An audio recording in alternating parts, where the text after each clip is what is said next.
అర్థమైంది. బీసీ రిజర్వేషన్లు 42% వల్ల ఊర్లలో ప్రధానంగా అప్పర్ క్యాస్ట్ అంటే మెయిన్ గా రెడ్డిసే, రెడ్డి వర్సెస్ బీసీ అన్న విధంగా అయిపోయింది. మా నోటి కాడ ముద్ద లాక్కున్నారు అని బీసీలు అంటున్నారు. రెడ్డిస్ ఏమో ఈ రిజర్వేషన్ కరెక్ట్ కాదు, 25% ఉంది కదా, 50% దాటొద్దు, కులరైతు సమాజం ఉండాలి. తర్వాత బీసీలో కూడా కొన్ని క్యాస్ట్ ఎంబీసీలకు దొరకట్లేదు, కమ్మరి, కుమ్మరి, వడ్రంగి, నాయి బ్రాహ్మణ, విశ్వబ్రాహ్మణ వీళ్ళకి దొరకట్లేదు, బీసీలో కూడా కొన్ని కులాలు తీసుకుంటారు రిజర్వేషన్స్ అని రెడ్డి ఆర్గ్యుమెంట్. అంటే ఆ కేసు వేసిన మాధవరెడ్డి ఆర్గ్యుమెంట్. 2 రకాల వాదనలు వస్తున్నాయి. ఒక ఫర్మ్ పెట్టి రిజిస్టర్ ఆఫ్ ఫార్మ్స్ లో పోయి రిజిస్ట్రేషన్ చేసుకుని ఒక 6-7 సభ్యులు ఉంటే అది మొత్తం సమాజానికి సంబంధించింది కాదు. ఇది అందరు కూడా గ్రహించాల్సింది అంతే.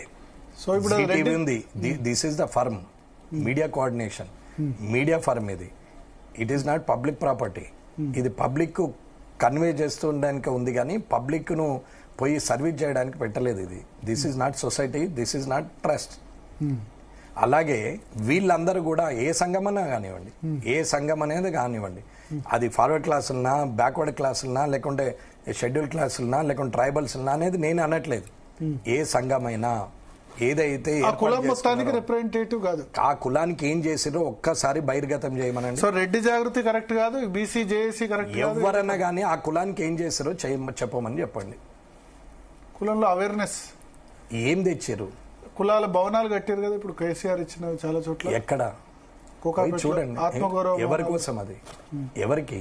కోకాపేట ఎవరిది? ఎవరి కోసం ఉంది? ఒక సామాన్యుడు కోకాపేట వస్తాడా? ఒక 10 రూపాయలు బస్ కిరాయి పెడితే ఇవాళ బస్సు ఫ్రీ అంటే బస్సులు ఫుల్ నడుస్తున్నాయి. ఆ పరిస్థితిలో ఉన్న జనం వచ్చి ఈడ కోకాపేటలో వచ్చి కుల గౌరవం అని చెప్పుకుంటాడు. ఏం గౌరవం అంటే? ఆత్మగౌరవం ఉందంటే ఏ గౌరవం పనిచేస్తుంది? సెల్ఫ్ రెస్పెక్ట్ మీద ఏది పనిచేయదు. అది లేనప్పుడు ఏది పనిచేయదు. ఇంకెందుకు తప్ప అసలు కులాలు, కుల భవనాలు ఇవన్నీ అవసరమే లేదు. అవన్నీ ఏది ఉన్నా కానీ విద్యా వైద్యము ఫ్రీగా ఇచ్చిన రోజు, చదువుకునేటువంటి వ్యక్తులకు ఉపాధి ఇచ్చిన రోజులు ఖచ్చితంగా ఈ సమాజం బాగుపడుతుంది. అప్పుడు నంబర్ 1 కంట్రీ అవుతుంది, నంబర్ 1 స్టేట్ అవుతుంది. అంటే ఈ రిజర్వేషన్స్ వీటి గురించి ఇంత చర్చ జరగాల్సిన అవసరం లేదు, లోకల్ బాడీ సెలక్షన్ పెట్టేస్తే అయిపోతుండే, అంతేనా మీ ఉద్దేశం?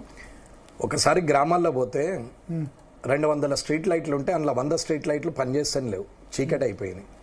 కనీసం అసలు డబ్బులే లేవు గ్రామ పంచాయతీల్లో. మున్సిపాలిటీలకు పోతే కనీసం ఒక 2500 లైట్లు కావాలి. ఇప్పుడు కామారెడ్డి మున్సిపాలిటీలో అది పెండింగ్ ఉంది. దానికి గత ప్రభుత్వము టోటల్ గా స్టేట్ అంతా ఒక్కడికి కాంట్రాక్ట్ ఇచ్చారు. అంటే గొప్పలు అంత పెద్ద పెద్దోళ్ళు, వాళ్ళకన్నా గొప్పలు వీళ్ళు, వీళ్ళకన్నా గొప్పలు వాళ్ళు ఇచ్చేసారు గత ప్రభుత్వం. మొత్తం రాష్ట్రం మొత్తం గ్రామ పంచాయతీలతో సహా మొత్తము స్ట్రీట్ లైట్ మెయింటెనెన్స్ కు ఒక్కడికి కాంట్రాక్ట్ ఇచ్చేసారు. ఇప్పుడు నాకు డబ్బు రావాలని చెప్పి మెయింటెనెన్స్ బంద్ చేసింది. కొత్త ప్రభుత్వం వచ్చింది, వాడిని తీసాడు, ఇంకొని పెట్టాడు, వానికి డబ్బులు ఇవ్వడు, ఇది మెయింటెనెన్స్ రాదు. పోనీ లోకల్ బాడీలన్నా మనమన్నా మెయింటైన్ చేసుకుందామని అంటే లోకల్ బాడీలో ఉన్నటువంటి డబ్బులే లేవు. ఒక్కొక్క సెక్రటరీ ఉల్టా 50,000, 70,000, ₹1,00,000 అప్పులు చేసి నడిపించారు. ఇప్పుడు దమ్ముకొచ్చి వాళ్ళు కూడా ఊరుకున్నారు. ఇటువంటి దుస్థితి ఎప్పుడు రాలేదు. గ్రామాల్లో లైట్లు లేవు, కనీసము ఏదైతే బ్లీచింగ్ పౌడర్ చల్లాలనో అది చల్లేటట్లేరు. గార్బేజ్ సిస్టమ్ అయితే ఎక్కడిదక్కడనే ఉంది. వాళ్ళైతే కార్మిక సోదరులకైతే డబ్బులే ఇస్తలేరు కాబట్టి ఎవరు పని చేయట్లేదు, జీతాలు లేవు. ఈ పరిస్థితి అవసరం అండి? ఇది అర్థం చేసుకోరా? జనానికి అవసరం లేని పని ఇది. ఇప్పుడు కేంద్రం నుంచి వచ్చే నిధులు ఆగిపోయినాయి. నేను కేంద్రము రాష్ట్రం అని అనట్లేదు, రాజకీయ నాయకుల వక్ర మార్గము చెప్తున్నా, సంకుచిత స్వభావం గురించి చెప్తున్నా, కన్నింగ్ నేచర్ గురించి చెప్తున్నా. ఇవి ఎలక్షన్స్ పెడితే సెటిల్ అవుతాయా? ఎలక్షన్స్ పెడితే ఎందుకు సెటిల్ కావు? రావాల్సినటువంటి ఫండింగ్ వస్తుంది, అడ్మినిస్ట్రేషన్ సెటిల్ అవుతుంది, అన్ని నడుస్తాయి. ఇప్పుడు మీరు వార్డు మెంబర్ మీరు వేసుకొని చేస్తారు. ఇప్పుడు మీరున్నారు, నడపగలుగుతున్నారు అనుకుందాం ఛానల్ని. ఇంకొకరు ఉంటే వాళ్ళ స్టైల్లో నడుస్తుంది. ఎక్కువ తక్కువ నడవదని కాదు, అసలే బాడీ లేకపోతే ఏం లాభం? అక్కడ లోకల్ బాడీ లేదు కదా. ఇవాళ కామారెడ్డి మున్సిపాలిటీలో 2,500 లైట్లు. నేను కూడా తిరగడం మానేసాం. పోతే లైట్ ఏమైందన్నా అంటే ఎన్ని లైట్లు పెట్టిస్తారండి? 1, 2, 4, 100, 200. కానీ ఆపరేటింగ్ సిస్టమ్ అంతా డిఫరెంట్. అంతా ఆపరేటింగ్ అంతా ఆన్లైన్ సిస్టమ్ చేశారు. ఇప్పుడు దానికి మళ్ళీ ప్లగ్గులు మార్చాలి, వైర్లు మార్చాలి, దాని స్విచ్ మార్చాలి, ఒక్కొక్క స్ట్రీట్ లైట్ను మార్చుకుంటూ రావాలి. ఇది పరిస్థితి ఎన్ని రోజులు కొనసాగుతుంది? ఊర్లలో పోతే ఏర్పడుతుంది. వాటర్ ప్రాబ్లం ఏమొస్తున్నది, ఎలక్ట్రిసిటీ ప్రాబ్లం ఏమొస్తున్నది, మెయింటెనెన్స్ ఏముంది, అసలు గార్బేజ్ ఎక్కడిదక్కడ అట్లనే ఉంది.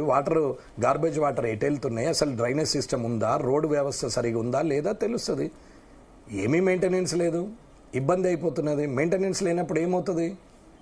రోగాలు వస్తాయి, అనవసరంగా ఖర్చులు పెరిగినట్టే కదా సో జనం. ఇప్పుడు ఎలక్షన్ మరి 42% కాకుండా 20% చేయాలి కేసీఆర్ చేసినట్టు. 25% అయితేనే ఇప్పుడు సాధ్యం. ఇప్పుడు అయ్యేటట్లేదు. దేని గురించి? ఇప్పుడు బీసీ రిజర్వేషన్లు 20%తోనే కండక్ట్ చేయాలి. నేను అనేది ఎలక్షన్ పెట్టమని అంటున్నా. వీళ్ళ శాతం ఎంత, వాళ్ళ శాతం ఎంత అంటలేదు. అంటే పెట్టాలంటే 20% లోపే రాష్ట్ర ప్రభుత్వం ఏదైతే 42% తీసుకుందో. ఇప్పుడు ఏ చట్టసభల్లో ప్రజాప్రతినిధిగా అక్కడికి ప్రజలు మనల్ని పంపించారో ఆ చట్టసభల్లో చట్టాన్ని తయారు చేసే వ్యక్తులం మనమే ఆ చట్టాన్ని, ఒక చట్టాన్ని తయారు చేసి ఆ చట్టాన్ని అతిక్రమించినప్పుడు తప్ప కాదా?